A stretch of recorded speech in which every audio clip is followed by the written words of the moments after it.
Hey Scorpio, Caleb, Sarah here. So we're going to be doing your monthlies for September. Up first, I've got a 5-card general, which has been clarified. Up next, I've got your love readings for this month.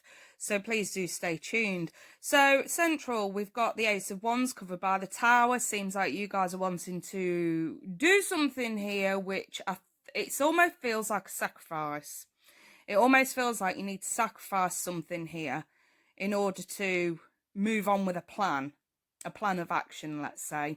The reason why it seems like you need to release some burdens, and you're very, very hopeful about where this new thing goes. So it could be a love interest, it could be a work project, it could be a new direction in life. The thing is with the major arcanas, the Tower and the Star, that's what it's leading me to. It's almost like a change in direction of life, if that makes sense. The recent past, you've been very, very indecisive in the past, and I think with the Queen of Wands being in the reverse there, you've almost been annoyed at yourself and, dare I say it, pissed off at yourself for maybe not making this decision sooner. I just feel like a whole new change of direction's coming for you guys. It's very, very powerful reading. And in the crowning position, there's the Eight of Swords and covered by the Ten of Swords, and I think that this is more to do with recognizing fears rather than being engulfed in fears anymore. It's almost like you know where your fears are, because don't forget, I mean, in the outcome we've got the Nine of Swords as well, so you've got the 8, 9 and 10. I think you guys are literally putting yourself in front of a mirror and having a word with yourself here about stagnancy. I think that's where you're coming from, is a place of stagnancy, which makes sense because of lockdown, and all of a sudden we're sort of getting back in the open. And I think you guys have got big plans that you'd already had in the pipeline, and maybe they're actually taking shape now. Something you might have thought about a while ago, you're now putting into action. The thing is, what I will say about the Tower is to be careful about shooting yourself in the foot. Letting the fears get the better of you. That much I will say. So in your outcome, you've got the Knight of Wands, the Empress, and the Nine of Swords. Again, it's about recognising your fears and knowing what is right for you. I like the Empress because she's the birth of an idea. And with the Knight of Wands, you're definitely putting those ideas into practice, albeit with a bit of inconsistency. So just bear that in mind. I think you could be giving something up here in order to make the best moving forward of a specific plan that you've got.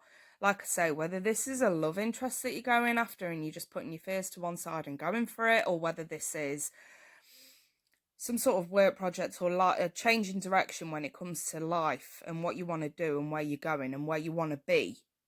For some of you, you could be moving and having to give up a hell of a lot to do that. What I will say about the 8, 9 and 10 of Swords is, because we've got the 8 and the 10 in the crowning position and the 9 in the outcome position, be careful about, going. I think this might be sort of saying you might have to go backwards in order to progress, at least mentally, or in terms of communication. Just for example, say if you'd already sort of really mentally put those plans into action and you were starting to move forward with that, maybe it's worth going back a little bit, just in case you've missed something. I think what they're trying to say here with the Tower is it's quite possible that you could end up cutting corners here and it sort of bite you in the ass a little bit later down the line. So don't hold anything back. If this is a love interest, don't hold anything back. If there's something bothering you, let them know. If this is a work project, go back, make sure you've not missed anything. If this is a move, make sure everything's in place where it needs to be and that it's above board. Now let's move on to your love reading, Scorpio. Right, Scorpio, we've got the pay attention to the red flags, the signs of caution in you, passion, allow your heart and soul to sing with joy, new love, a new person is stirring your romantic feelings this month. From the Tarot Sexual Magic, we've got the Lover's Reverse, the 10 of Swords, the Ace of Wands, the 7 of Wands, and the Queen of Cups in the reverse. So you really do need to be careful with who you're entertaining this month. For some of you, I can see passionate encounters sort of going a bit awry. So don't give up the goodies too quickly. Because I've got the Ace of Wands with the Passion card. That's always, for me, a bit of nookie. New love's kind of like, okay, yeah, Scorpios tend to grow feelings through sex. So again, they're saying, pay attention to the red flags, signs of caution in you. You could be repeating past mistakes Don't do that, Scorpio. Don't do that. The Lovers is in the reverse, so be aware of third-party bullshit. You could be sleeping with somebody who's sleeping with somebody else. And because I've got pay attention to the red flags, it's probably worth bearing in mind, use protection. So with the Ten of Swords, yes, this is, don't get me wrong, tens in the upright, they're always completion points. So this could be like a healing point, like where you're actually sort of, I think this is what's possible. Like you could learn not to repeat past mistakes. So you could easily walk away from this. Nothing's ever set in stone. And with the Seven of Wands, I think this is about standing your ground and being tough with yourself. So I know that Scorpios are very sexual beings. They're very mysterious and they can attract a hell of a lot of attention at times. I'm a Scorpio, so I can say that. But at the same time, I think they're just sort of saying, look, don't repeat past mistakes when it comes to giving up too easily to someone who hasn't earned it yet, okay? Because their intentions might not be spot on for you. There was a lot of fire in the first reading, so just be aware of fire signs that are a little bit loose, let's just say it like that. And I think the Queen of Cups in the reverse to say, look, if you do go down this path of making that mistake again, you are going more than likely to end up extremely emotionally deflated by this. So again, just be aware of your surroundings, be aware of what you're doing, try to have some self-control, Scorpio.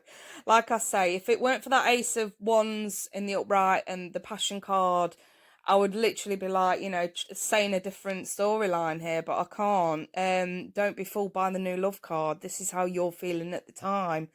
So just be aware of false starts. I'm not going to say a false start because I think if you end up in sort of like a sexual agreement with somebody, it's something that probably will continue. It's just the Lovers is reversed, so I'm a little bit concerned about third party bullshit, Scorpio.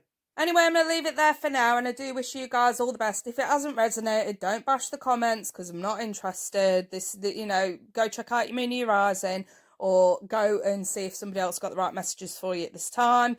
If anyone wants personal reading, feel free to email me. All the details are below in the description box. I'm doing 20-minute, 30-minute and hourly readings at the moment, okay? So, I've also set up a new channel. So, for anybody that's interested in the Kay's Digs, please head over to the Kay's Digs channel. The link is also below in the description. Anyway, you guys, wish you all the best. Take care. Bye for now.